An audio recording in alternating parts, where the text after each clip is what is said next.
اللہ کے لیے درود اور سلام محمد اور آل محمد کے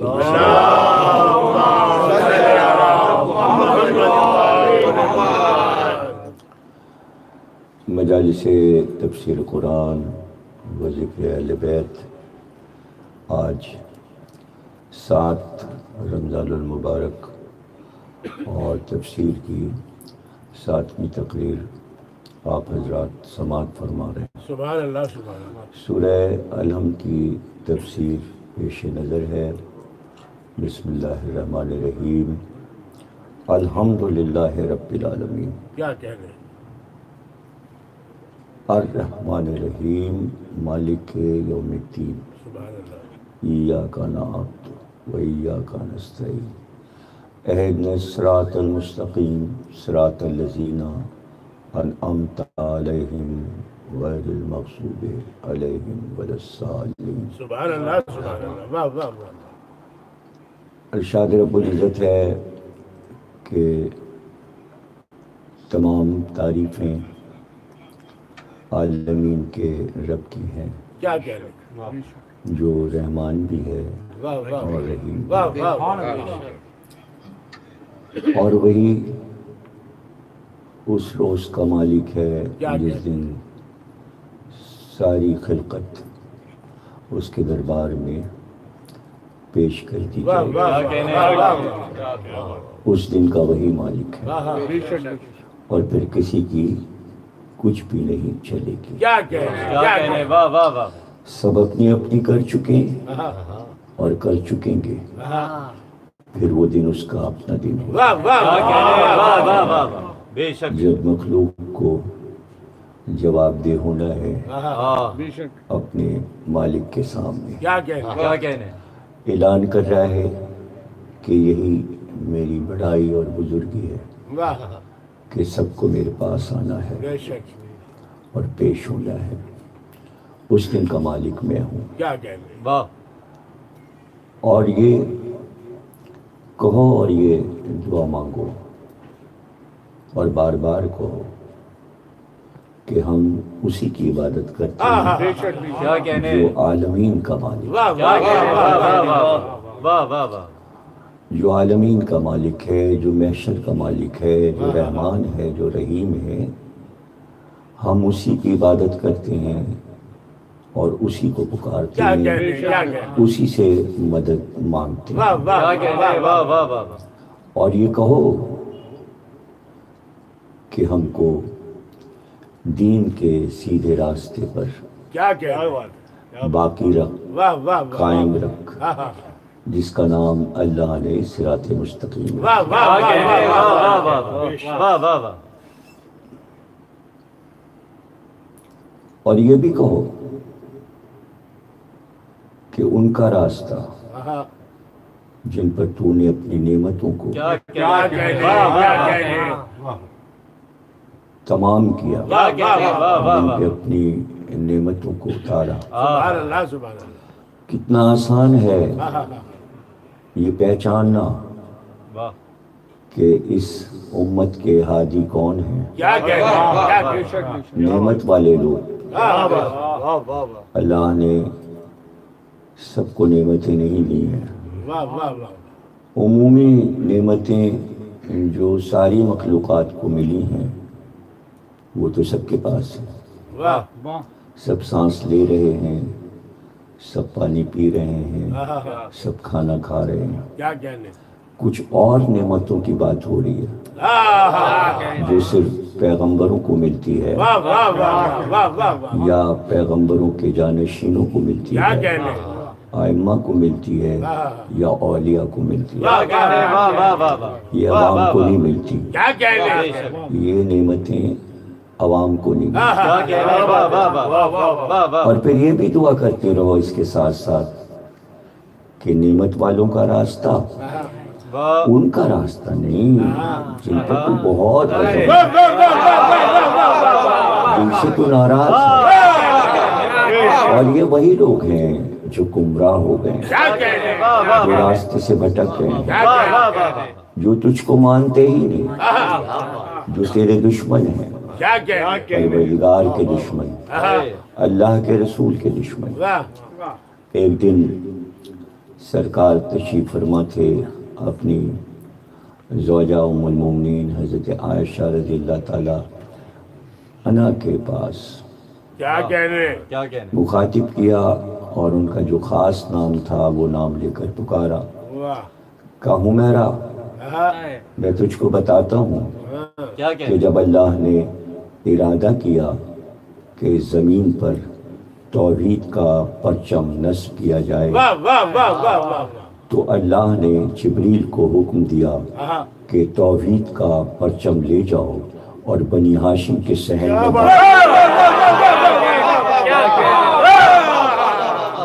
روایت حضرت عائشہ سے ہے اور کوئی شک نہیں ہے اس روایت میں اور نہ شک کرنے کی ضرورت ہے، پیغمبر کا ارشاد ہے، پیغمبر کا نام ہے۔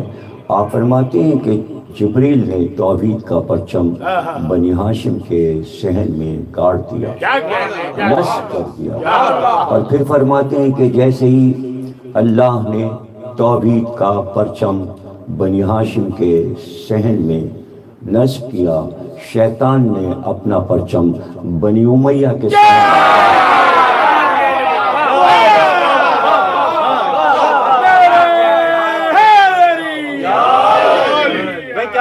مشہور روایت ہے اور ہم کسی دن ذکر کریں گے کہ حضرت عائشہ رضی اللہ تعالیٰ عنہ بنی امیہ سے کتنی بیزار تھیں اور ان کی ان شخصیتوں کے بارے میں ان کے کیا کیا ارشاد ہیں، اس لیے کہ اسلام کو، دین کو تباہ کرنے والے بنی امیہ تھے۔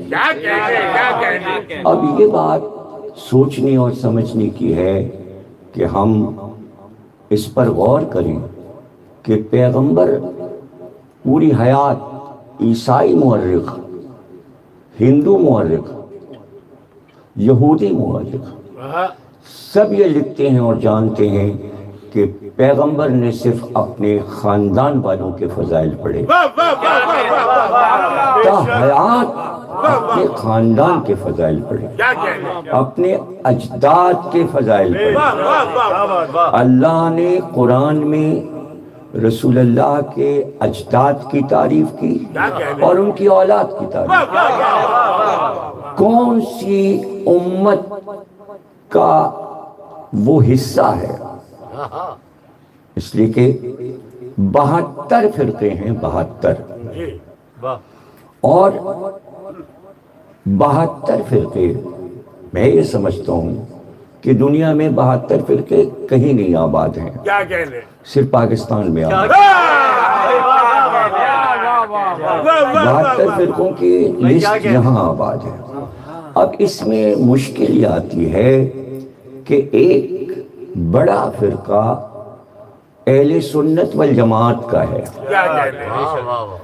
تو اہل سنت والجماعت 72 تو نہیں ہے، ایک ہے۔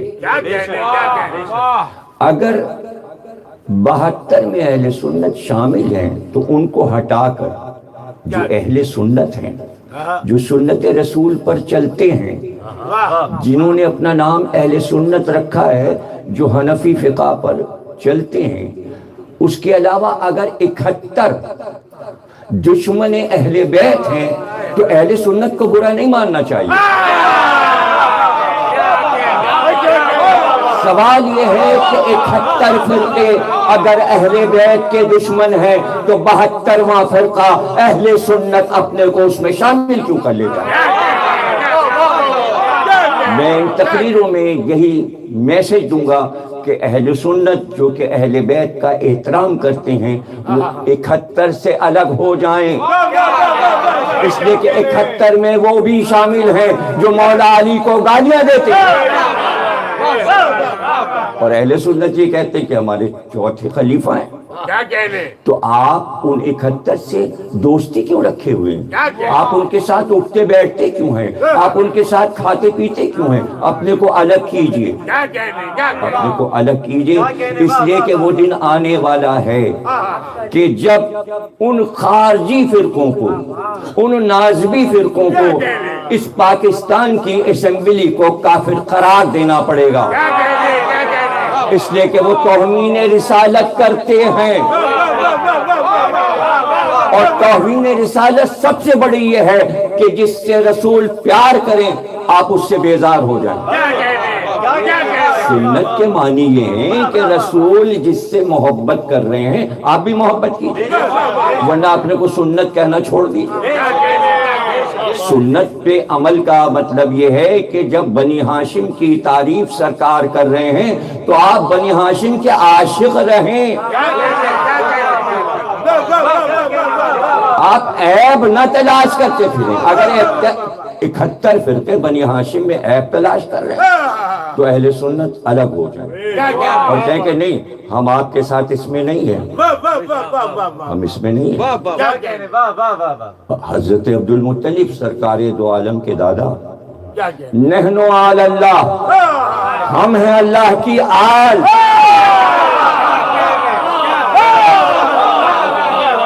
ہم ہیں اللہ۔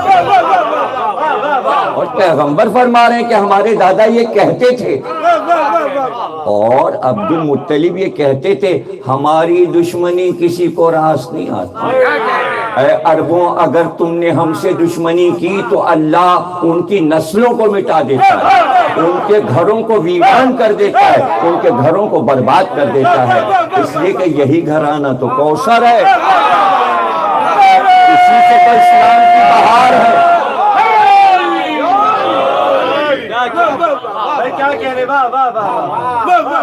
قرآن کو بار بار پڑھیں، رمضان المبارک میں زیادہ پڑھیں، اور جو لوگ تراویح میں پڑھ رہے ہیں اہل سنت ان کو یہ چاہیے کہ گھر جا کے ترجمہ بھی پڑھا کریں، صرف زبانی جلدی جلدی پڑھ کے جا کے سو نہ جایا کریں، سحری میں اٹھیں، صبح اٹھیں، ترجمہ بھی پڑھیں، اس لیے کہ یہاں کی زبان اردو ہے پاکستان کی، اور قرآن سے پوچھیں کہ جب اسلام آیا تو سرکار نے سب سے پہلے کس کو بلایا؟ اللہ نے اپنے حبیب کو کیا حکم دیا کہ اسلام کس کو پیش کرو پہلے؟ قرآن کیا کہہ رہا ہے؟ کس کو پیش کرو؟ اگر کچھ لوگ عرب میں امپورٹنٹ تھے تو اللہ کہتا کہ ان کو بلا لو اور اسلام پیش کرو، وہاں تو ان کا نام و نشان ہی نہیں ہے جنہیں 71 جن کا نام لے رہے ہیں۔ حکم اللہ یہ کہ اپنے رشتہ داروں کو جمع کرو، تو اسلام سب سے پہلے خاندان میں پیش کیا گیا، اسلام خاندانی ہے، عوامی عوامی نہیں ہے۔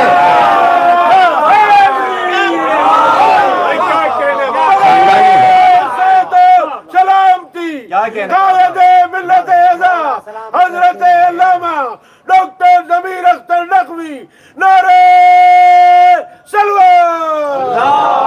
جس صراط مستقیم کی دعا آپ سورہ الحمد میں مانگ رہے ہیں، اس صراط مستقیم کا آغاز ابو طالب کے گھر سے ہوا ہے۔ دعوت ذوالعشیرہ، قرآن کی آیتیں نکالو، بچوں کو ترجمہ بتاؤ۔ وہ بچے جن کو نہیں بتایا گیا ہے، 71 فرقوں کے بچے اہل سنت کو چھوڑ کر، اہل سنت تو سب اپنی صفائیاں دے رہے ہیں نا کہ ہمیں اہل بیت سے دوستی رکھتے ہیں، تو اہل سنت اور شیعہ کی دوستی پر ہی تو پاکستان چلے گا۔ تو بھائی وہ 71 فرقے جو شیعوں کے دشمن ہیں، اہل سنت ان کے نام لے لے کر ان پہ لعنت کرے، ان پہ لعنت کریں اور بتائیں کہ یہ 71 جو پاکستان میں آباد ہیں ان کو یا سنی ہونا پڑے گا یا شیعہ ہونا پڑے گا۔ اگر پاکستان میں رہنا ہے تو 71 فرقے کے لوگوں کو یا اہل سنت ہونا پڑے گا یا شیعہ ہونا پڑے گا، اس لیے کہ انہی دو فرقوں کو یہ دعویٰ ہے کہ ہم اہل بیت سے محبت کرتے ہیں۔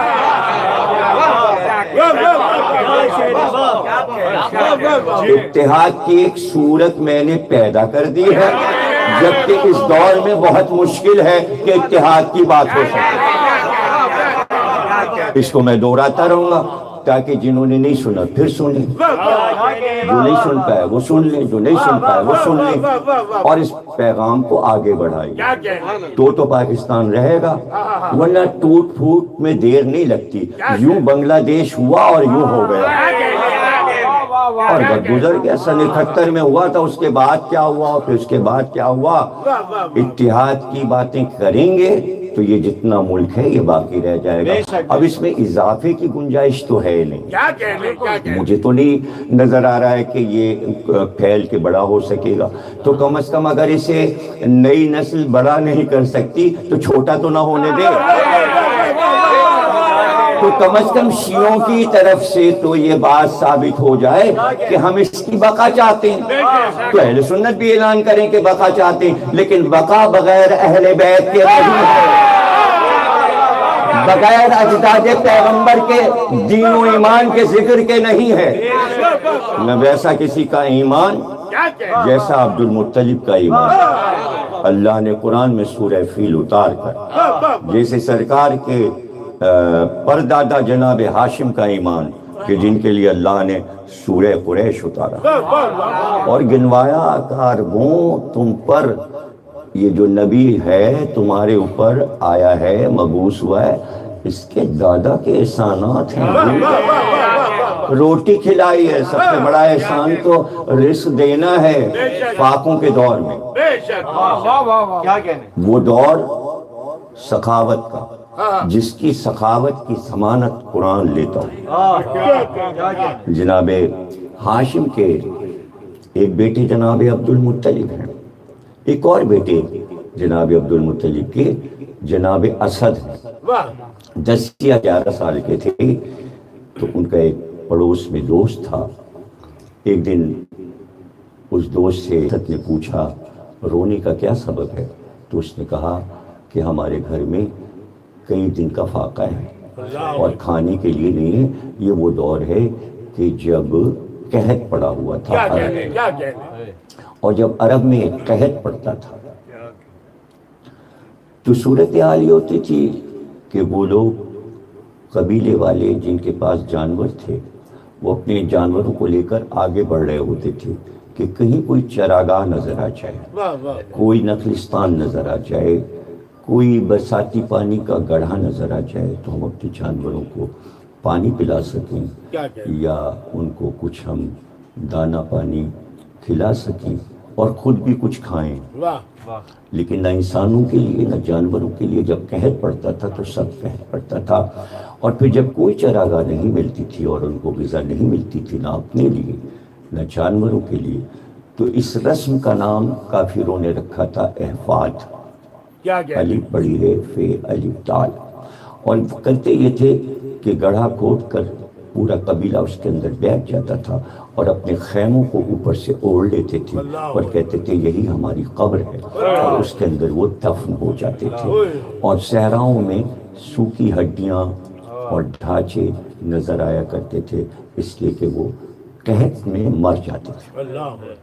یہ وہ دور ہے کہ جب جانور بھی فاقے کر رہے ہیں اور انسان بھی۔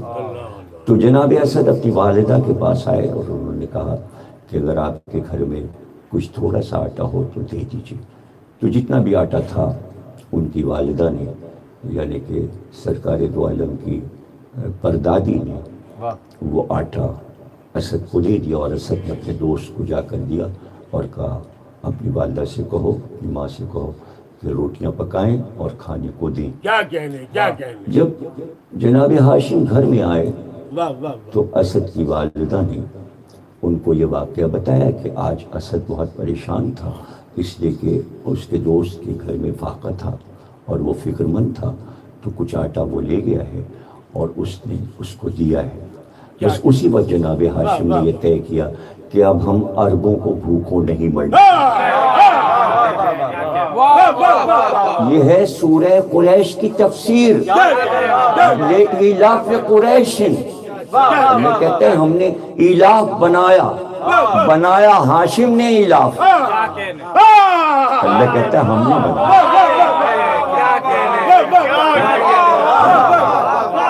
اور انہوں نے یہ طے کیا کہ وہ تجارت کا مال لے کر 6 مہینے اور 6 مہینے کا سفر کرتے تھے، سردی اور گرمیوں کا، اور مصر، فلسطین اور شام جاتے تھے اور جانوروں کی کھالیں بیچتے تھے، چمڑا، اور عرب میں جو ہرن کا مشک ہوتا ہے وہ ان ملکوں میں بیچتے تھے، اور وہ جو کچھ قیمت ملتی تھی ان کو بازار سے، اس سے جو گیہوں خرید لیتے تھے، اور کچھ مزید جانور، اونٹ خرید لیتے تھے، بکری خرید لیتے تھے، بھیڑیں خرید لیتے تھے، اور اس کے بعد مکے آنے کے بعد ابو قبیس کی پہاڑی پر لکڑی کے بڑے بڑے تسلے بنوائے ہوئے تھے انہوں نے، اور اس کے اندر اونٹ کا گوشت یا بھیڑ کا اور بکرے کا گوشت شوربہ نما پکا کر اس میں بھر دیتے تھے، اور کئی 100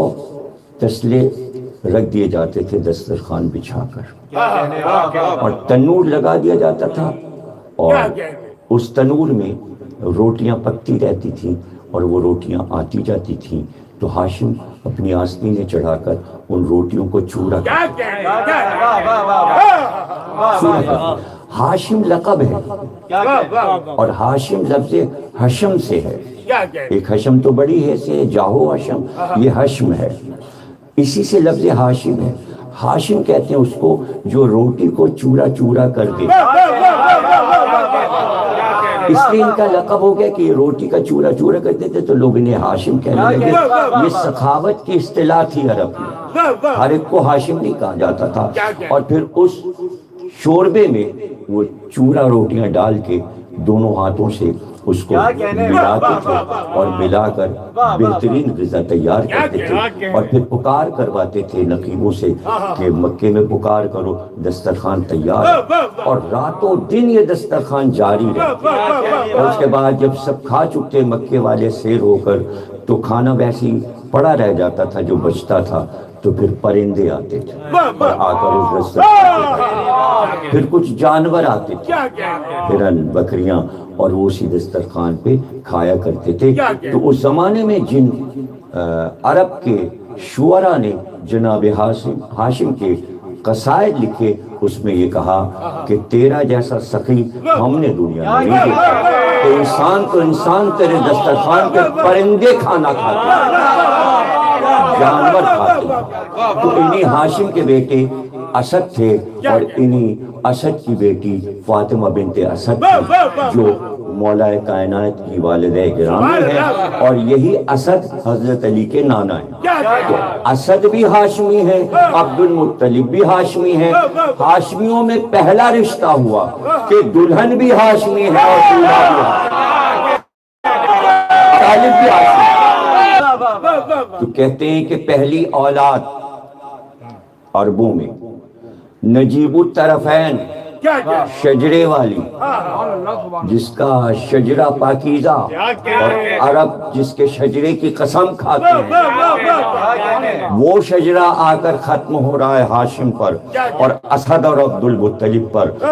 اسد کی بیٹی فاطمہ بنت اسد، عبد المطلب کے بیٹے ابو طالب، دونوں کی شادی ہوتی ہے، عقد ہوتا ہے، نکاح ہوتا ہے، اور اس میں عقد خود ابو طالب پڑھتے ہیں۔ اب میں کچھ آپ کو بتانا چاہ رہا ہوں، جب عبد المطلب اور جناب اسد موجود ہیں اور شادی ہو رہی ہے فاطمہ بنت اسد اور ابو طالب کی، تو جناب ابو طالب نے جو خطبہ پڑھا، پہلی بار عربوں نے سنا کہ جب ابو طالب نے اپنا نکاح کا عقد کا خطبہ پڑھا تو بات یہاں سے شروع کی، الحمدللہ، پتہ چلا کہ یہ سورہ الحمد علی کے باپ اور ماں کے نکاح کی یادگار ہے، الحمدللہ رب العالمین۔ اللہ نے اسے سورہ بنا دیا، سورہ الحمد کا آغاز کیا کہ ابو طالب یہ کلمے تمہاری زبان سے ادا ہوئے تھے، ہم اپنائے لیتے ہیں، ہم اپنا لیتے ہیں اور ہم قرآن شروع ہی یہاں سے کریں گے۔ جس خاندان کی یہ عظمتیں ہوں اللہ کی نگاہ میں، تو انسانوں کی کیا حیثیت ہے؟ انسانوں کی کیا حیثیت ہے؟ وہ مرتبہ اللہ نے فاطمہ بنت اسد کو عطا کیا کہ عباس بن عبد المطلب روایت کرتے ہیں کہ عام طور سے مکے کے گرد جو مکانات تھے، جب 14ویں کا چاند ہوتا تھا تو 12 تاریخ سے 12، 13، 14 شروعات ہوتی تھی کہ سب اپنے گھروں سے باہر فرش بچھا کر بیٹھتے تھے چاندنی میں۔ تو کہتے ہیں کہ وہی زمانہ تھا کہ 13 تاریخ چاند کی تھی اور ہم سب بیٹھے ہوئے تھے۔ ہم نے چاندنی میں دیکھا کہ محلہ بنی ہاشم سے ایک برقع پوش خاتون چادر میں لپٹی ہوئی باہر آئی اور ان کو کعبے کی طرف جاتے دیکھا۔ جب وہ رکن یمانی کی طرف گئیں تو وہ کہتے ہیں ہم سمجھ گئے کہ یہ ہاشمی خاتون ہے، اس لیے کہ ہاشمی دعا مانگنے رکن یمانی کی طرف۔ رکن یمانی طے شدہ بات تھی کہ بنی ہاشم وہیں سے دعا مانگتے، آج بھی رکن یمانی موجود ہے۔ اور وہ کہتے ہیں کہ پھر ہم نے دیکھا کہ کسی نے دعا کے لیے ہاتھ اٹھائے اور پھر اس کے بعد وہ سایہ نگاہوں سے غائب ہو گیا، اور پھر جب ہم اٹھ کھڑے ہوئے یہ دیکھنے کے لیے کہ کعبے کے دروازے میں تو تالا پڑا تھا، تو پھر وہ سایہ کہاں گیا؟ پھر صبح یہ شور ہوا کہ ابو طالب کی زوجہ فاطمہ بنت اسد کے لیے دیوار ٹوٹی اور کعبے کے اندر سے بلاوا آیا۔ اب یہ بلاوا جو میں کہہ رہا ہوں اس میں کوئی حیرانی کی بات نہ ہو، اس لیے کہ قرآن میں 2 بیویاں ایسی ہیں جن سے اللہ نے بغیر فرشتے کے بات کی ہے۔ میں پورا قرآن لیے بیٹھا ہوں، جہاں سے آپ کہیے میں وہیں سے بات کروں گا۔ ایک مریم ہے، ایک مادر موسیٰ، کہ اللہ خود مخاطب ہوا ہے۔ پڑھ لیجئے، سورے کو اٹھا کے پڑھ لیجئے۔ آہینا الی ام موسیٰ، ہم نے وحی کی مادر موسیٰ پر۔ کب؟ جب موسیٰ کی آمد ہوئی ہے، وہ بھی بچے کا ذکر ہے۔ یہاں جب عیسیٰ کی آمد ہوئی ہے مریم کی گود میں، تو یہاں اللہ نے براہ راست مریم سے بات کی ہے۔ یہ فرات ہے، یہ دریا کا کنارہ ہے، یہ میٹھا ٹھنڈا پانی ہے، یہ کھجور کے درخت ہیں، کھجور کی شاخیں ہلاؤ، غذا بھی ہے مریم تمہارے لیے اور پانی بھی ہے۔ یہ عیسیٰ جیسے ہی آئے ہیں اس وقت اللہ نے جناب مریم کو مخاطب کیا کہ تم بھوکی ہوگی، تم پیاسی ہوگی۔ کیا احترام ہو رہا ہے مادر عیسیٰ کا۔ تو عیسیٰ جیسے نبی کی والدہ کا احترام اللہ کی نظر میں، اور موسیٰ جیسے نبی کی والدہ کا احترام یہ کہ ہم نے ان کے دل کو سنبھالا اور ان سے کہا کہ بچے کو گہوارے میں ڈال کر نیل ندی میں بہا دو اور ہم جلدی تمہیں اس بچے سے ملا دیں گے۔ یہ اللہ یہاں مریم سے باتیں کر رہا ہے اور یہاں جناب موسیٰ کی والدہ یوکبت سے باتیں کر رہا ہے۔ تو جب وہ موسیٰ کی ماں سے بات کر سکتا ہے اور عیسیٰ کی ماں سے بات کر سکتا ہے، تو پھر وہ کعبے کے اندر سے آواز دے سکتا ہے کہ ہم دروازہ بنا رہے ہیں، آ جاؤ۔ اور خانہ کعبہ میں علی کی آمد ہوئی ہے۔ تو علی فخر موسیٰ بھی ہیں اور فخر عیسیٰ بھی ہیں۔ اور کیا پیغمبر کی یہ حدیث اہل سنت کے پاس موجود ہے؟ میں اہل سنت کو مخاطب کرتا رہوں گا اس لیے کہ وہی تو دوست ہیں، ورنہ 71 فرقے تو ہمارے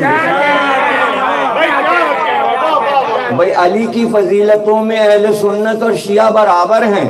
جتنے فضائل ہم پڑھتے ہیں اتنی اہل سنت پڑھتے ہیں، اور 71 فرقے علی کے دشمن ہیں جو پاکستان میں آباد ہیں۔ باہر کی بات نہیں کر رہا، پاکستان میں جو 71 فرقے آباد ہیں علاوہ اہل سنت کے، وہ علی کے دشمن ہیں، علی کے خاندان کے دشمن ہیں، وہ محمد کے اجداد کے دشمن ہیں، وہ آل رسول کے دشمن ہیں، اور ان کی دشمنی انہیں راس نہیں آئے گی۔ یہ عبد المطلب کہہ گئے ہیں راس نہیں آئے گی، نسلیں مٹ جائیں گی، گھر مٹ جائیں گے. الکوثر فصلی لربک ونحر شانک هو الابتر. اے محمد آپ کے دشمن اختر ہیں. اختر کے معنی ہے جن کا نام و نشان مٹ جائے اور ان کا نام و نشان مٹنا ہے. انتظام اللہ کی طرف سے ہوگا، اس لیے کہ حکومت بے خبر سو رہی ہے کہ پاکستان میں ہو کیا رہا ہے. سارے ذمہ دار ادارے سو رہے ہیں کہ اہل بیت کی توہین 71 فرقے پاکستان میں کیوں کر رہے ہیں، اور ہم آپ کو سنائیں گے اور بتائیں گے کہ وہ کیا کیا کر رہے ہیں. آن لائن بتائیں گے تاکہ سب سنیں کہ وہ کر کیا رہے ہیں، وہ شرارتیں کیا کر رہے ہیں. میں تو سمجھ رہا ہوں وہ پاکستان کے بھی دشمن ہیں، اسلام کے دشمن ہیں، آل محمد کے دشمن ہیں، سرکار کے دشمن ہیں. تو ان دشمنیوں پر نظر رکھیں اہل سنت. اب یہ نہ ہو کہ اتنے بزی آپ تراویح پڑھنے میں ہو جائیں کہ آپ کو پتہ ہی نہ ہو کہ ہو کیا رہا ہے. قرآن کے ساتھ سازشیں کیا ہو رہی ہیں، آل محمد کے ساتھ سازشیں کیا ہو رہی ہیں. قرآن پڑھیے لیکن ان قرآن کے محافظوں کو بھی تو دیکھ لیجئے کہ آپ کو ان کا بھی تو احترام کرنا ہے جنہوں نے یہ قرآن بچا کر یہاں تراویح تک مسجدوں تک پہنچا دیا. پہنچانے والے تو یہ آل محمد ہیں. محافظ تو اس قرآن کے ابو طالب تھے. وہ نازل ہو رہا تھا، تلوار لیا ابو طالب اپنے بھتیجے کی حفاظت کر رہے تھے. صرف بھتیجے کی حفاظت نہیں کر رہے تھے، اس کتاب کی بھی تو حفاظت کر رہے تھے. تو تراویح کے بعد ذرا ابو طالب کا نام بھی لے دیا کیجئے مسجدوں میں اہل سنت، اس لیے کہ ان کا احسان ہے، وہ محسن اسلام ہے. اور یہ بیٹی بھی اسد کی زوجہ ابو طالب، یہ بھی محسنہ ہے. 4 ہجری میں ان کی وفات ہوئی. دعوت ذوالعشیرہ میں سب سے آگے بیٹھی تھی. سرکار کی 7 پھوپھیاں چچیاں سب اور خواتین کے ساتھ، اور تمام چچا اور پھوپھا جو بھی خاندان میں تھے، چچا زاد بھائی بھتیجے، سب دعوت ذوالعشیرہ میں آئے. دعوت ذوالعشیرہ تاریخ سے پوچھیے کہ کس کے نام لکھی گئی. دعوت ذوالعشیرہ کس کے نام لکھی گئی؟ آپ نے یہ تو کہا تھا لا الہ الا اللہ، میں اللہ کا رسول ہوں.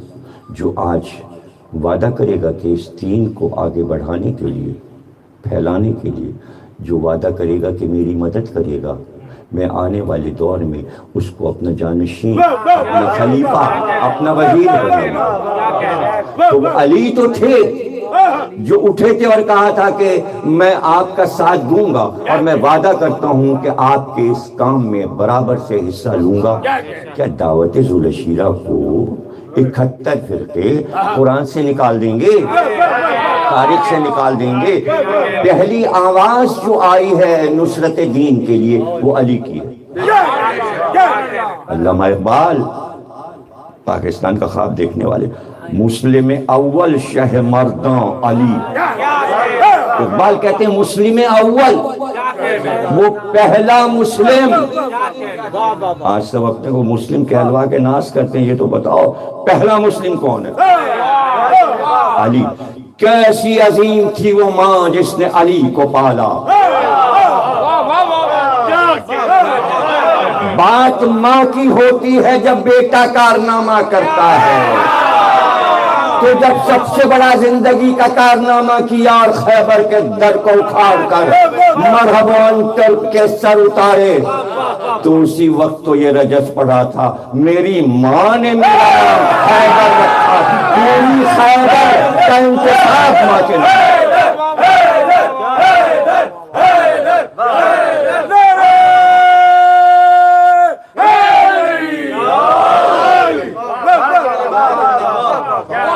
حضرت عباس علی کے شجاع بیٹے پوتے ہیں فاطمہ بنت اسد کے، اور جب آئے ہیں کربلا میں مرتجز کی سواری پر بیٹھ کر، وہ شان و شوکت حضرت عباس کی دیکھنے والی تھی جسے میر انیس کہتے ہیں کہ جب عباس آئے ہیں میدان میں تو ایک لرزہ تاری.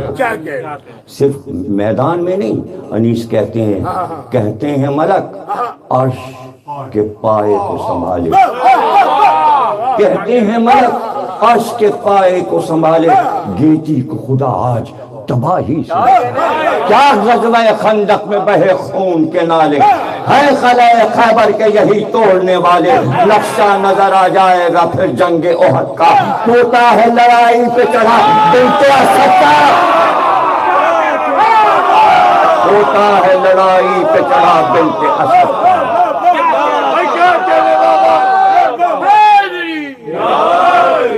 کیا خاندان پھیلا کوثر کا، فاطمہ بنت اسد کا، جس خاندان کا نام اللہ نے کوثر رکھا۔